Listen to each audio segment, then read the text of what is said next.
Nibyo reka mbasuze kandi bifurize kugubwa neza mbone kubaha ikaze uyu mugoroba none tariki 26 z'ukwezi kwa gatatu mwaka wa 2026 turagarutse nanone kuri mikoro ndi Bosco aho tugiye kureba rero amakuru agezweho kugeza magingo yanga cyangwa se kugeza kuri izi saha. Amakuru avuga ko igisirikare cya leta ya Congo FARDC ndetse na Wazalendo bamaze kugera mu birindiro byose abarwanya ba 23 barimo baragenda basiga ubu Rubero bamaze kubikaba ndetse kandi nanone no muri teritwari ya Warikare bimwe mu birindiro byari byasizwe n'abarwanyi bo 23 bakaba bamaze kubigeramo. Icyatunguranye nuko ubwo bageraga muri ibi bice ngo bahasanze bimwe mu bikoresho byifashishwaga n'abarwanyi umutwe witwaje intwaro 23 bivugwa ko ngo byaba byaraturutse mu gihugu cy'u Rwanda cyangwa se bigaragara nkaho ari ibikoresho by'igisirikare cy'u Rwanda. Muri ibyo harimo ingofero, harimo kandi ibyifashishwaga mu gufata amafunguro ndetse no kuyatunganya, ndetse bakavuga ko kandi bamwe muri abarwanyi bo 23 bimwe mu bikoresho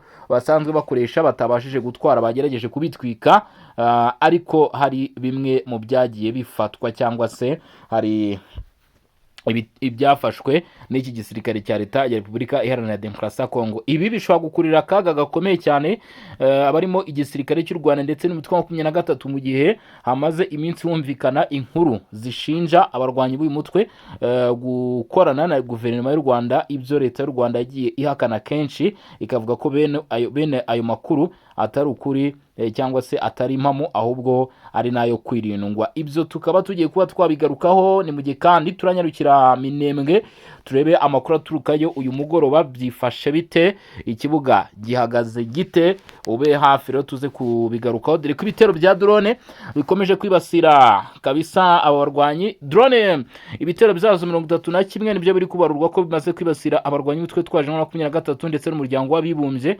abo bavuga ko abarwanyi kabisa ngo bamaze kwatikirira ari benshi. Ni mu gihe mu makuru akomeje kugenda avuga cyangwa se mukomeje kugenda bimenyekana kugeza kuri ubu ngubu, amakuru aturuka muri Kivu y'Amajyepfo avuga ko nanone muri teritwari ya Karehe havuzweyo imirwano hagati ya M23 ndetse n'uruhande rwa guverinoma ya Repubulika Iharanira Demokarasi ya Kongo. Ubwo rero turaza kugenda tubigarukaho gatanu kuri gatanu, ube hafi rero kugira ngo tubane muri amakuru. Ku muntu amaze gukanda subscribe cyangwa se sabone, nta kindi gisigaye nuko dukomeza kugenda tubana ubundi ukajya usharinga aya makuru akagera kuri benshi hirya no hino mu bice bigiye bitandukanye. Ko hari amakuru avuga ko Igoma naho ngo abarwanyi ba 23 baba batangiye kugenda basohoka muri uyu mujyi. Ibi byo byaba bisobanuye iki? Ni mu gihe ngo mu kanya gashize hagaragaye ibinyabiziga by'abarwanyi ba 23 bivugwa ko byaba byari birimo bisohorwa muri uyu mujyi, ndetse ni ibyatekerejwe ariko bakaba batazi neza aho biri kwerekeza. Gusa ngo icyagaragaye bishaka kuba mu by'ukuri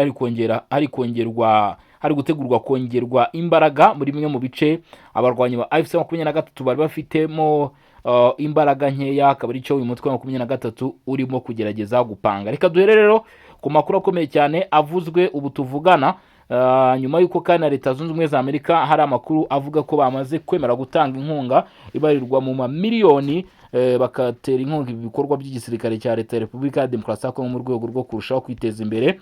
Katurebe nabyo icyo mu by'ukuri cyangwa se ni ibiki biri kuvuga. Biravuga ko biliyoni 1.2 by'amafaranga y'amadolari ya Leta Zunze Ubumwe za Amerika namwe mu mafaranga agomba guhabwa Repubulika ya Demokarasi ya Kongo akaba azakoreshwa mu gihe kingana n'imyaka 5 mu bikorwa bihuriyeho hagati ya Repubulika ya Demokarasi ya Kongo ndetse na Leta Zunze Ubumwe za Amerika, ndetse akaba bamaze kujya hanze inyandiko yemeza iby'aya masezerano nk'uko bivuga. Minisante muri Repubulika ya Demokarasi ya Kongo cyangwa se Minisiteri y'Ubuzima yemeje ko aya mafaranga azifashishwa mu bikorwa byo gukurikirana ababyeyi batwite, ubuvuzi bw'abana bakiri batoya, abafite ubumuga, ndetse no gutera inkunga ibikorwa by'ubuvuzi kugeza umunsi aho bugera bigoranye, by'umwihariko bimwe mu bice byagaragayemo umutekano muke kandi biri mu ntambara.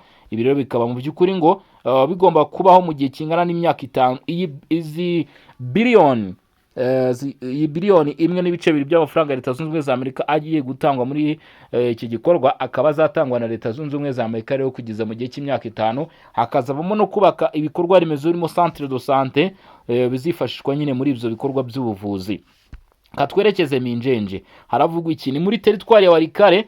Biravuga ko ku isaha y'isa 7 imodoka ebyiri zo mu bwoko bwa Cams trucks, nukuvuga amakamyo yo mu bwoko bwa Cams aribwo yari avuye Walikale muri uyu muhanda rero bikaba bivuga ko aya makamyo yari apakiye ibikoresho ibi bikoresho ngo birimo iby'igisirikare cy'u Rwanda byifashishwaga n'abarwanyi b'utwe twaje muri 23 nk'uko bivugwa ngo hakaba ari Minjenje ndetse naho bita Mpeti hamwe mu bari hari bimwe mu birindiro bikomeye cyane by'abarwanyi ba 23 hakaba havanwe ibikoresho birajyanwa ndetse ku isaha y'isa 7 nibwo iki gikorwa cyabayeho. Hanyuma rero abarimo Wazalendo n'ubundi bari hafi aho ngaho bakaba bahise banyarukira mu birindiro M23 irimo iragenda isiga, nibwo baje gura na bimwe mu bikoresho ndetse bagaragaje birimo n'ibikoreshwa n'igisirikare cy'u Rwanda nk'uko bivugwa ngo gisanzwe kinafasha uyu mutwe cyangwa se gishinjwa gufasha uyu mutwe.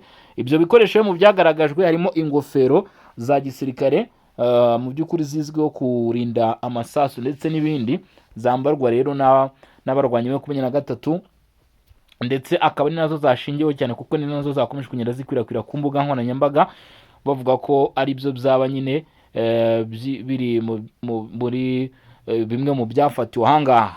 Ni nyuma yuko muri Rubero habaye igikorwa cyo kuba barwanyi ba 23 barimo baragenda basiga ibice imidugudu 16 noneho nimaze kubarurwa ko bamaze guta ubikorwa bikaba biri kugenda bisatira n'ibice bizakanyabayonga muri Rucuru kuri tariki ya 26 z'ukwezi kwa gatatu 2025 biravuga ko inyeshyamba ze 23 zatangiye kugenda zihava muri teritwari ya Rucuru ndetse bikaba byavuzwe muri Tongo muri shoferi ya Bwito avuga ko ngo umubare munini w'abarwanyi ba 23 bagaragaye guhera mu masaha mu gitondo bahava ahangaha muri Tongo muri shoferi ya Bwito berekeza neza aho bita Karengera.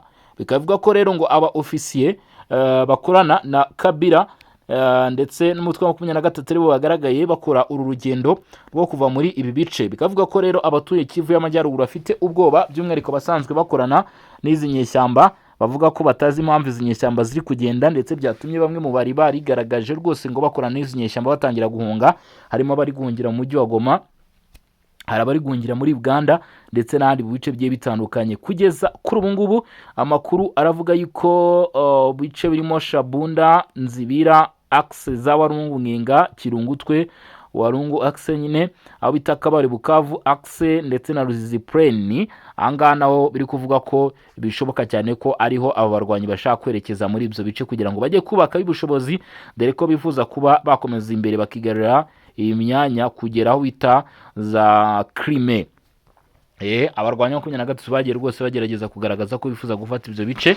Ni mu gihe muri iki cyerekezo cyo kuzamuka muri Kivu y'Amajyaruguru bimaze kugaragara ko abarwanyi ba 23 mu by'ukuri nta kintu kihambaye bari gukorayo, bigakekwa ko ari nayo mpamvu bafashe umwanzuro wo guhakura ingabo, ariko abandi bakavuga bati nubwo ibyo biri kuvugwa ntago biratangirwa gihamya nta nubwo biragaragaza ibimenyetso, atubwo ibyo byose ni imagination, ahubwo ngo barwanyi ba 23 bashaka ko bari gusubira inyuma kubwo kuba hari amasezerano ya Washington n'ubundi yategekaga ndetse anasaba ko bagomba kuva muri ibi bice. Ibyo rero ngo bigatekerezwa nk'impamvu nyamukuru cyangwa se nk'icyaba cyihishe inyuma yo kugira ngo aba barwanyi rwose babe bari kuva muri bice bya Minjenje, Meti, Azatongo ndetse no muri Rucuru. Za Kipesi nyirango bamaze kubimenya ko batakiri kubarizwayo. Ese koko byaba ari amasezerano ya Washington yasinywe hagati y'u Rwanda ndetse na Repubulika Iharanira Demokarasi ya Kongo agasinyirwa muri Leta Zunze Ubumwe za Amerika ku itariki 4 Ukuboza 2025, ni ukuvuga umwaka ushize. Akaba rero turi kubona ingaruka zazo ziri gutuma habaho ko aba basore batangiye kugenda basubira inyuma. Ibyo byose nibyo gukomeza kugenda twibaza birashoboka, ariko mu gihe M23 itaratanga impamvu nyamukuru irimo iratera gusubira inyuma ndetse n'inzego ziperereza z'igisirikare cya Repubulika ya Demokarasi ya Kongo zikaba zitaremeza impamvu abarwanyi bakomeje gusubira inyuma. Ikigomba kuba nuko dusabwa gukomeza kugenda dukurikirana gatanu ku kandi tukamenya uko ibintu byifashe kugira ngo tubashe kubasha gusobanukirwa. Nta handi n'ubundi uza gukura ayo makuru cyangwa se ugomba gukomeza gukurikirana ibyizi ngendo z'abarwanyi ba 23 mu gukomeza kugenda bava mu bice ni hano kuri Legion Info, ngira ngo murabizi. Dukomeje n'andi makuru y'ibikomeje kugenda bivugwa cyangwa se bitangazwa hano ku butaka bw'Uburasirazuba bwa Repubulika ya Demokarasi ya Kongo, dore ko amakuru yo abari menshi. Nyemerera tukubitire no kuri iyi ngingo, aho kugeza kuri ubu ngubu amakuru ari kuvuga yuko ni nyuma yuko muri teritwari ya Rubero bamaze kuva mu midugudu ugera kuri 14 yose bavuyemo ku bushake.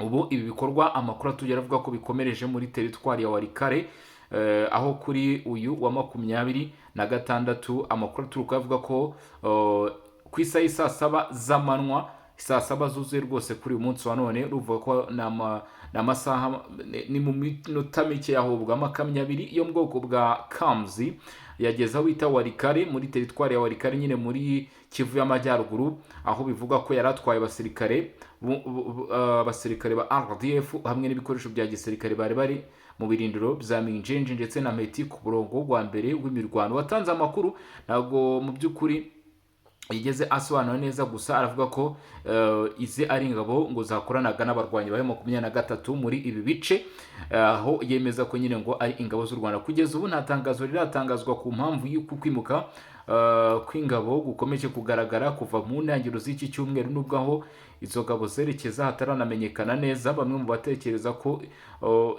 barimo baratekereza ko izi nyeshyamba zirimo kwimuka mu ishyirwa mu bikorwa ry'amasezerano ya Washington, ariko nanone ni ugukeka, yaba Washington ntabwo irabyemeza, leta y'i Kinshasa ntiremeza ayo makuru ko ariyo.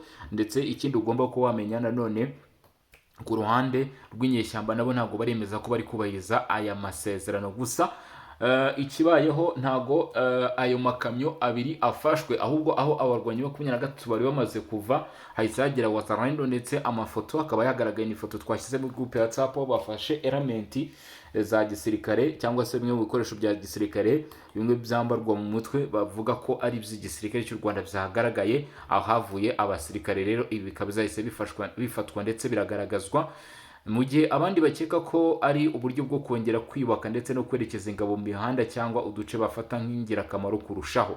Ubwo ni ukuvuga nyine aba barwanyi bari kugenda bimuka bava muri bice. Bamwe baravuga bati byashoboka ko M23 irimo iragerageza kwiyubaka mu duce tumwe na tumwe. Mu duce twose izi ngabo zivanwamo, bakora n'abanyekongo barasigara mu kajagari, bamwe basubira mu duce bakigenzura, abandi bagahungira muri Uganda, nk'uko amakuru aturuka abantu batandukanye bivuga. Ubwo abo tuvuga ni bamwe bari barishinze izi nyeshyamba, baragenda bigira impangwa zazo, baragenda rwose baravuga bati twebwe turi M23. Ubu M23 ikaba ibasize ku mugaragaro, ngo hari abari kwikurikira bakayigenda inyuma, hari abari guhungira mu bice igenzura, hari abari guhungira muri Uganda, ndetse rwose ngo bagerageza kuramira amagara yabo mu gihe umwami bakezaga yamaze kuba yabasiga mu rungabangabo, nk'uko aya makuru ari kugenda bigaragaza. Gusa bimwe mu bikoresho rwose ngo bikaba bifatiwe mu birindiro hano Minjenje, ubwo abarwanyi ba 23 bari barimo bagerageza gusohoka muri ibi bice, nk'uko amakuru ari guturukayo agenda bidutangariza. Amakuru aravuga ko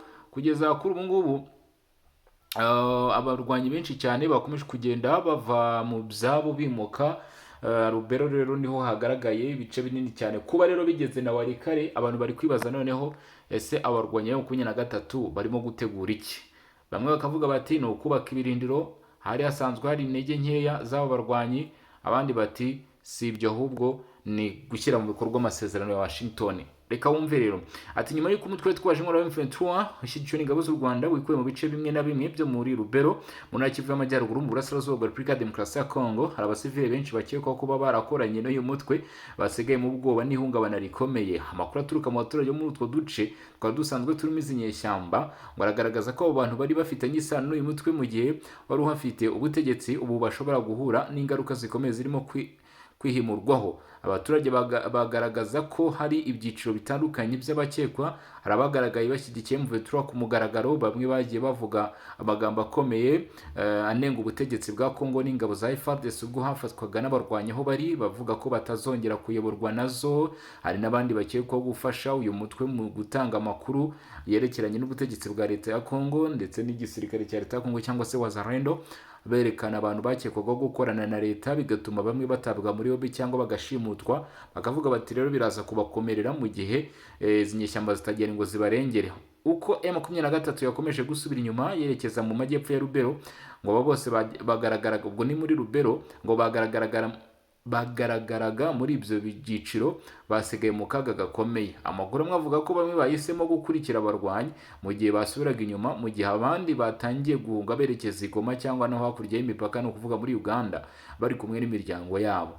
Umuturage muri aka gace ka Kipesi, ni kamwe mu duce n'ubundi twagaragayemo ibikorwa kamaze no kugeramo Wazalendo, yatangaje itangazamakuru bimwe mu byamubayeho, ariko yirinda kuvuga amazina ye kubw'impamvu z'umutekano we. Ati ntitwari twabwiwe ko bazagenda gutya, none basize abantu mu kaga gakomeye, hari abasohowe mu kubashyigikira, none ubu basigaye bonyine, nta burinzi bafite. Njye ubu ndi mu nzira ngigoma n'umuryango wanjye, sinzi ejo hazaza uko hazaba hameze, ariko ndahunze.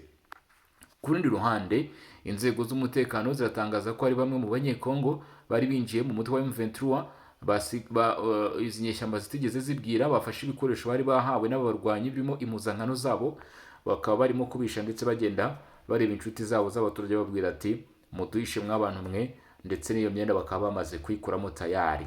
Katwerekeze kwa Muhozi. Umugaba mukuru w'ingabo za Uganda General Muhozi Kainerugaba yavuze ko igihugu cye kizafasha Israel niramuka yugarijwe n'irimbuka mu gihe intambara na Iran ikomeje mu burasirazuba bwo hagati. Ati turashaka ko intambara yo mu burasirazuba bwo hagati irangira nonaha. Isi irarambiwe, ariko ibiganiro byose byo gusanya cyangwa se gutsinda Israel bizatuzana mu ntambara.